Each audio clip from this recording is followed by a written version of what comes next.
গোপনে যারা গুনাহ করে এদের শাস্তি বড় মারাত্মক। অনেকে আছে গোপনে গোপনে হারাম কাজে লিপ্ত, যেটা কেউ জানে না, কিন্তু কেউ জানে না জানেন কে? আল্লাহর নবী বলেছেন, খুব ভয়াবহ হাদিস, এটা ভালো করে শোনেন, যুবক ভাইয়েরা মনোযোগ দেন।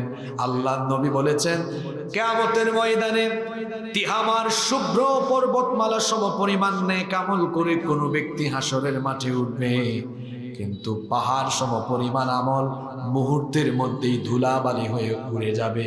সাহাবীরা জিজ্ঞেস করলেন, এটা কোন ব্যক্তির কথা আপনি বলছেন? আল্লাহর নবী তখন বললেন, এই ব্যক্তি হলো সেই ব্যক্তি নামাজেও যায়, রোজাও রাখে, হজ করে, ওমরা করে, ওয়াজ মাহফিলে আবার আয়োজন করে ওয়াজ মাহফিল শুনতেও যায়, কিন্তু গোপনে গোপনে সে একাকী হয়ে গেলে হারাম কাজ করে। কথা বুঝতে পেরেছেন? সব আমল কি হয়ে যাবে? সব আমল এই ফিতনায় পড়া যাবে না। এই শেষ জামানাটা হচ্ছে ফিতনার জামানা। বলেছেন মুহাম্মদ, আমরা বলি সাল্লাল্লাহু